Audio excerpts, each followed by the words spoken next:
Ladies and gentlemen, the story you are about to see is true. The names have been changed to protect the innocent.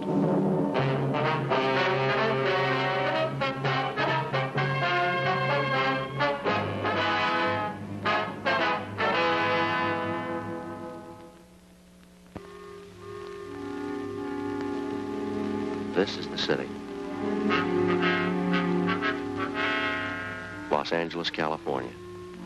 I work here. I'm a cop.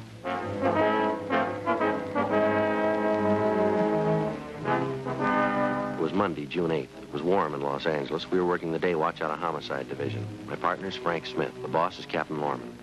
My name's Friday. A young girl had been shot with a .22 caliber rifle. It was reported as suicide. We had to check it out.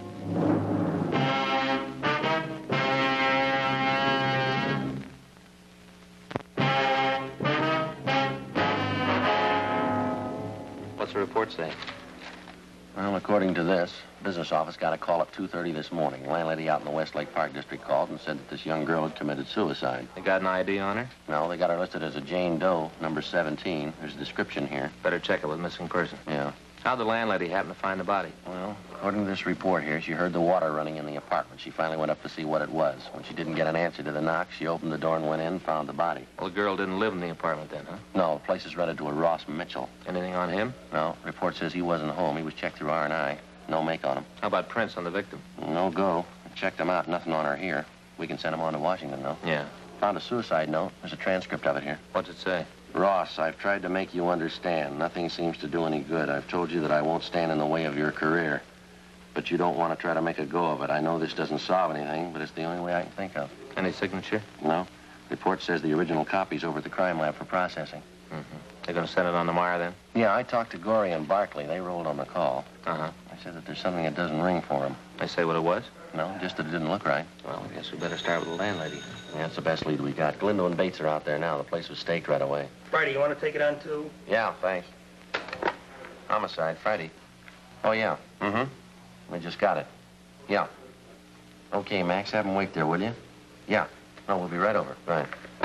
Oh, we got a break. That's Max Kuntz over at the coroner's office. He's got an ID on the girl. Yeah. Her father's there now.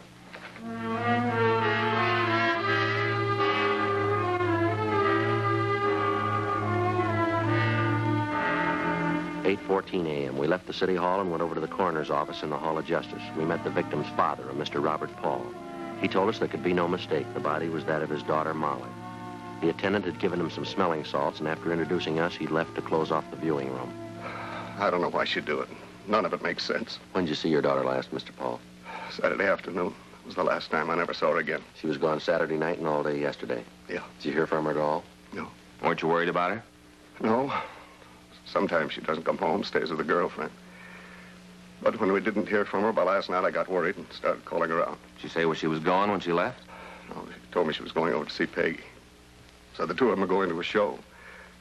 She'll be home for dinner, sure. Who's this Peggy? Peggy Wallace, friend of Molly's. Have you talked to her? I see, have you talked to this Peggy Wallace since your daughter disappeared? Oh, yes. I called her last night, and I talked to her then. I was almost out of my mind. I didn't know what to do. I talked to her last night. She didn't know. Do you know if your daughter knows anybody named Ross Mitchell? Ross Mitchell. No, I don't think I've ever heard the name. Why do you ask? Just wondered. You know something about this you're not telling me? Is that it? No, sir. Well, must be something like that. You don't just come up with a name like that out of thin air. You gotta have a reason. Well, I'm her father. I got a right to know. All night I'm sitting there waiting for the phone to ring. All right, Mr. Paul, take it easy. I'm sorry. Have you got a cigarette? Yes, sir. Here you are. There's a match.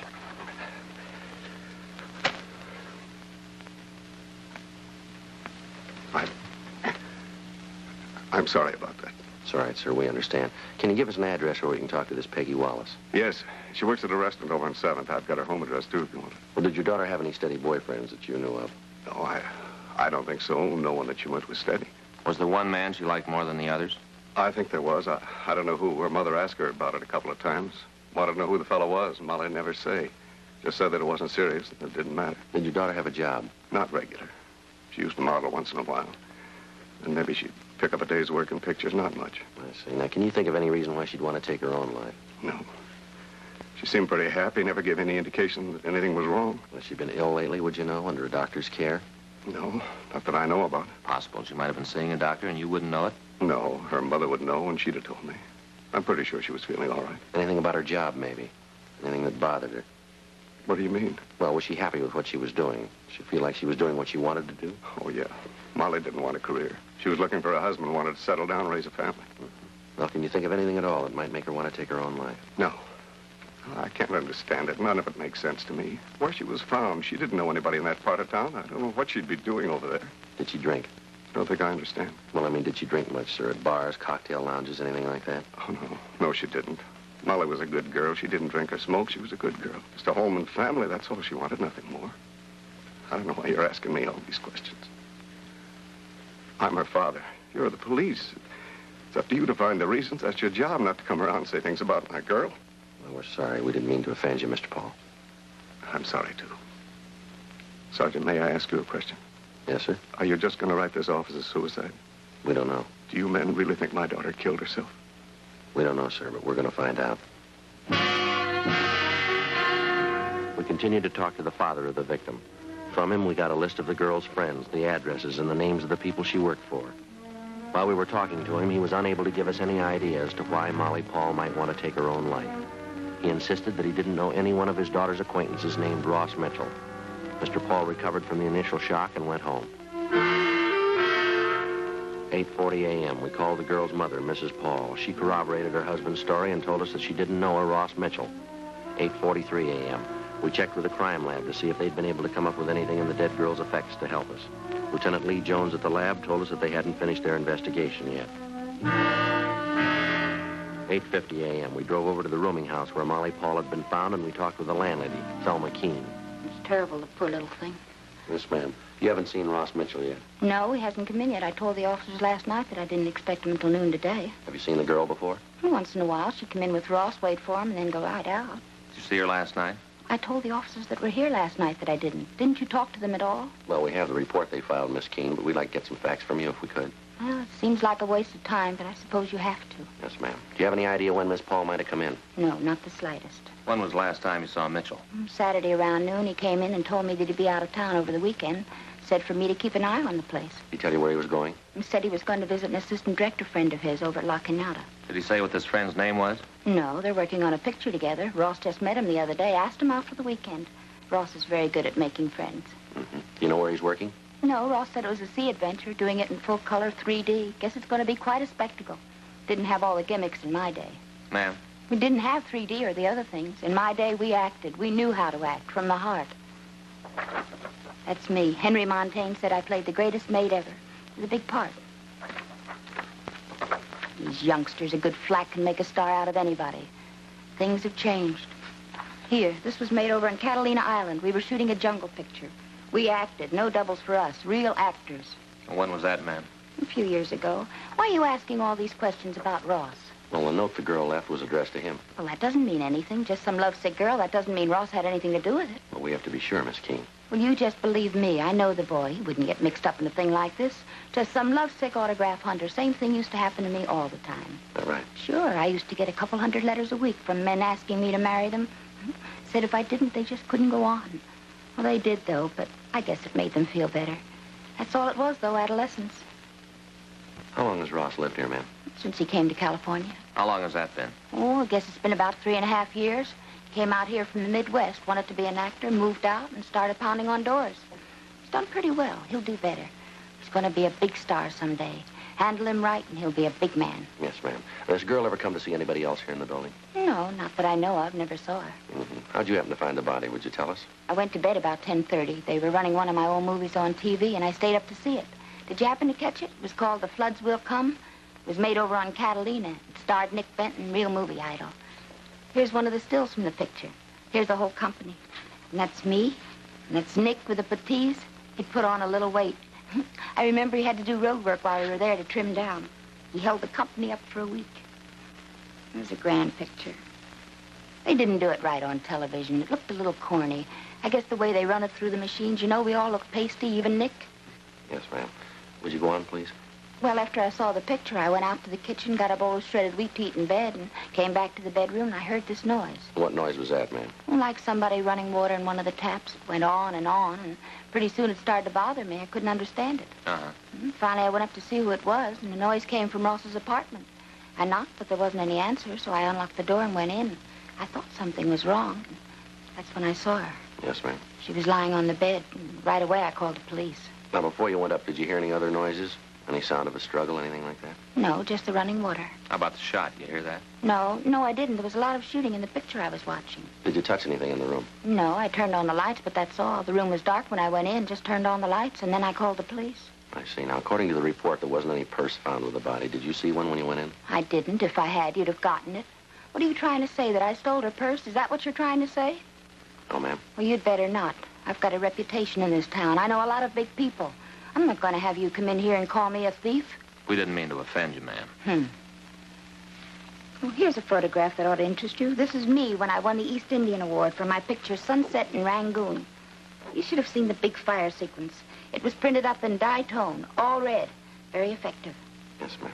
Who has a key to Mitchell's place besides him? No one. He's got the only one. I don't like a lot of keys to the rooms out. I tell all the tenants that. You got any idea how the girl might have gotten into the room? No. Do you know who the .22 rifle belonged to? Yes, it was Ross's. You're pretty sure about that, are you? Yes, I saw it when he moved in. Commented on it then. He said he'd had it since he was a kid, kept it out of sentiment. Mm-hmm. Well, what's all this about anyway? You seem to think there's something wrong. Is that it? No, ma'am. It's just that in things like this, we have to make a complete investigation. Oh.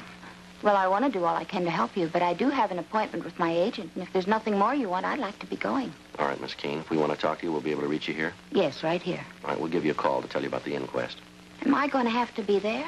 Yes, ma'am. You and Mitchell. Well, why him? Well, it was his apartment. But he didn't have anything to do with it. Well, maybe so, ma'am, but he'll still have to be there. Well, it's not fair. A thing like this can ruin him. By the time the papers get through with it, he'll be finished. It can ruin his career. Doesn't that mean anything? It can ruin him. It must mean something to you.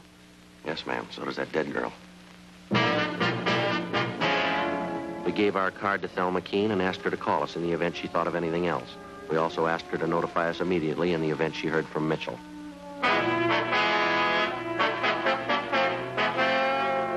9:15 a.m. We went upstairs and checked with Galindo and Bates, who were staked out in Ross Mitchell's room where the dead girl had been found. You haven't seen him, huh, Dan? No, only those pictures on the wall. Actor, huh? Yeah, looks like he's in every one of them, huh? I don't see many of those anymore. Yeah. My wife's still crazy about him.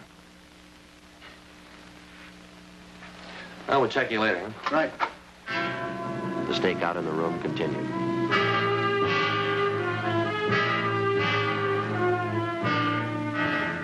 "9:52 a.m. We drove over to the coffee shop on West 7th Street to talk to the girl's friend, Peggy Wallace. The cashier told us she was sitting at the end of the counter typing out the day's menus. Well, what about Molly? Something wrong? When was the last time you saw her? Let's see. This Saturday night. She stayed at my house. Left about noon Sunday. I had the day off. Figured maybe we'd do something. Molly said she had something to do.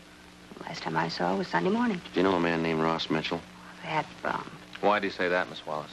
Because he is. Real no good. You pretty friendly with Miss Paul, is he? Molly thought so. Turned out he was just using her. How do you mean? Thought at first she could get him some jobs. Turned out he could do better. He dropped her. They were going to get married. And he figured he could do better, so he dropped her. How long has Mitchell known her? About a year or so. He showed up at an audition. Molly was there. Molly had the part, just had to go through the business to make it look good. She had the part. You know what I mean? I think so. Do you mind if I go ahead with these menus? Boss will get sore if I don't get through with them. No, you go right ahead. We can talk while I'm doing it. I took a course once. Touch typing. Didn't think I'd ever use it. Boy, was I fooled. Yes, ma'am. Well, this Ross really gave her the rush. He had her take him around, introduce him to her friends, got him a couple jobs. She's the one who introduced him to Mike. Mike? Yeah, Mike Cowell. That's Ross's agent. I set it up.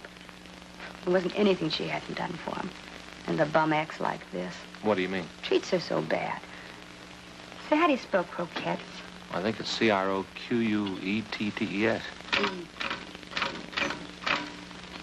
Turkey. Had roast turkey last night. I don't understand how people can eat them, but we sure sell a lot of them. Did Miss Paul say she was going to see Ross over the weekend? Yeah. Yeah, said she had an appointment to see him Sunday.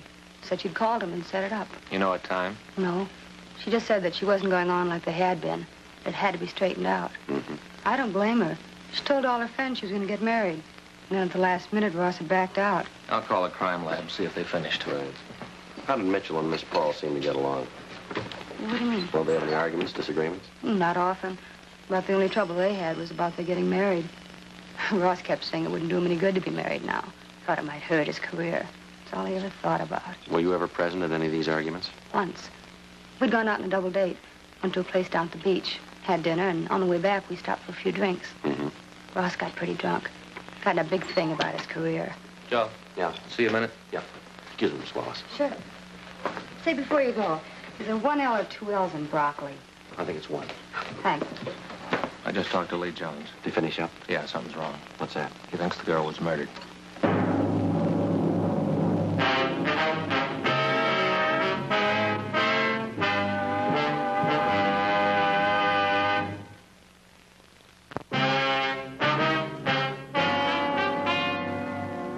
A.m. We drove over to the crime lab and talked with Ray Pinker.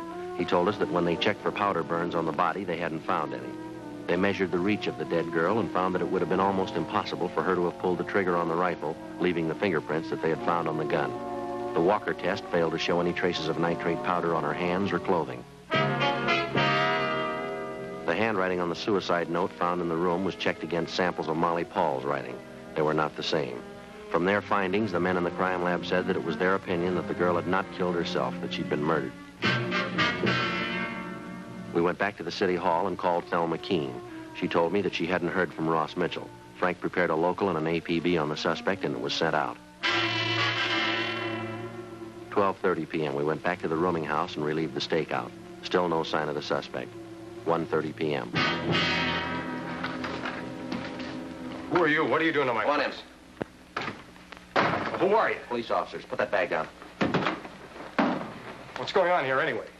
Stand still. What are you guys doing here?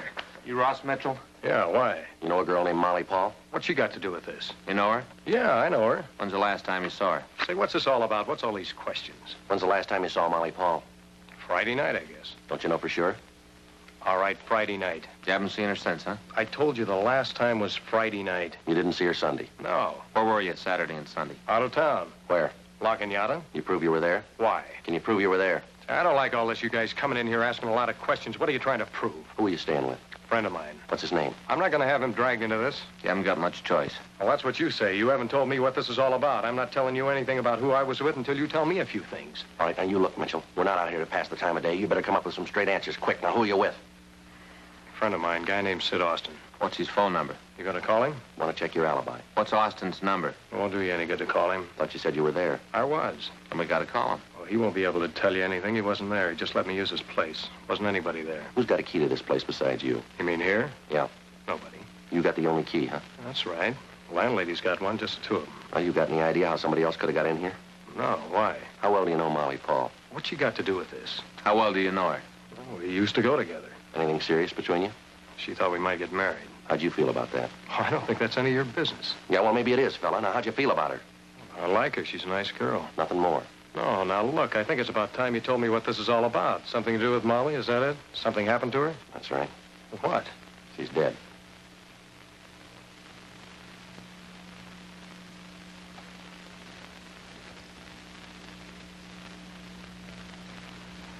How did it happen? Thought maybe you could tell us. Why'd you figure that? Where'd you see her last? Up here. This room? Yeah. When was that? Like I told you, Friday night. You ever have any trouble with her? No, sir. Ever argue? No, sir. How did it happen? Can't you tell me? You own a .22 rifle? Yes, I do. You got any bullets for it? Yeah, why? Where do you keep it? Closet over there. You keep it loaded? No, the bullets are on the shelf in the closet. When's the last time you used it? Been a long time, not since I came out here. You ever been arrested? No, Never been in jail, huh? never. All right, come on, Ross. We better go downtown. What for? Want to talk to you. Why? You got to tell me before I have to go. You got to tell me what you're holding me for. Suspicion of murder. Let's go.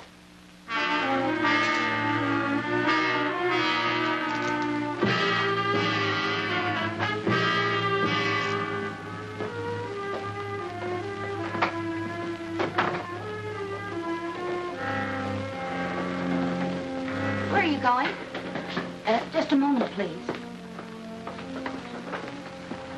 Where are you taking him? Downtown. Why? We want to talk to him. You didn't have anything to do with it, did you, Ross? I don't even know what this is all about. All I know is Molly's dead. Well, she killed herself in your room. Yeah. She killed herself, Ross. They're arresting me for murder. Well, you can't do that. He didn't have anything to do with it. It was suicide. Yeah, well, it looks a little different now. No, wait a minute. Could I talk to you, please? Please? All right, you want to take him out the car, Frank? Yeah. Come on.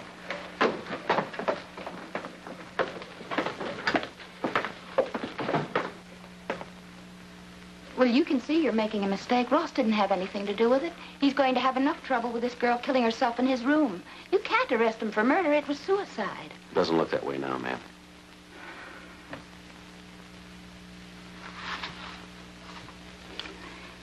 Things never seem to work out the way you planned, do they?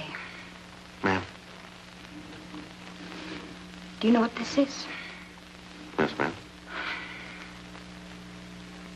1927, that's when it was. The night our picture opened. Riches and Tears. Henry Montaigne, the great director, gave me this basket. He took me to the premiere. It was filled to the brim with yellow roses. Oh, they were lovely. I saved this. Yes, ma'am. Top of the ladder, that's where I was when Henry gave me this. That's where Ross belongs.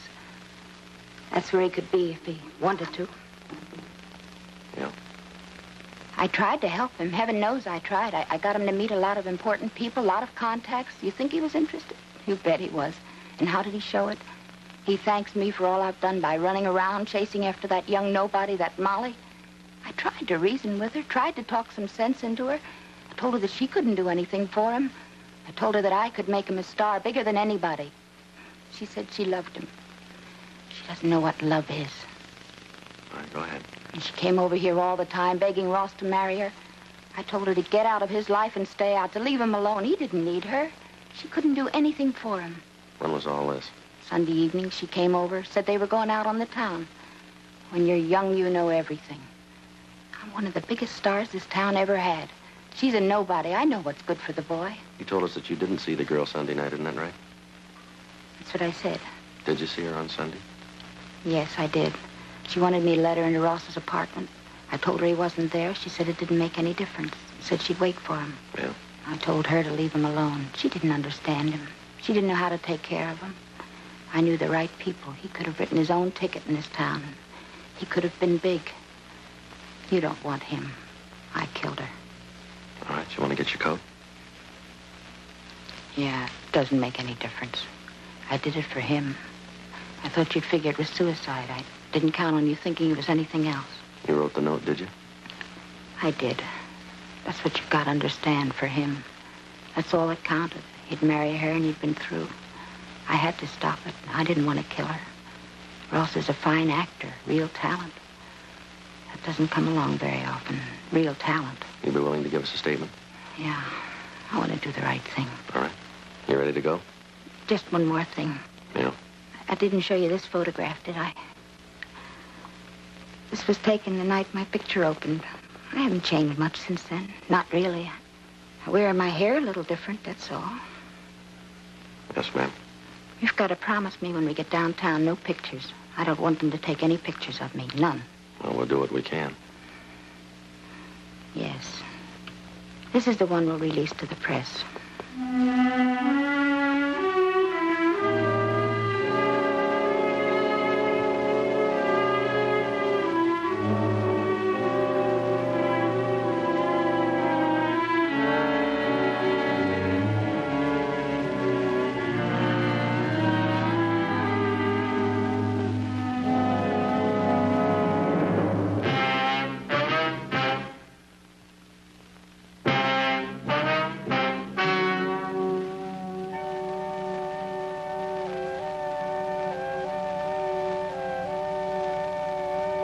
On October 14th, trial was held in Department 89, Superior Court of the State of California, in and for the County of Los Angeles.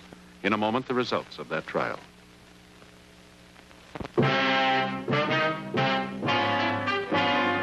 The suspect was tried and convicted of murder in the first degree.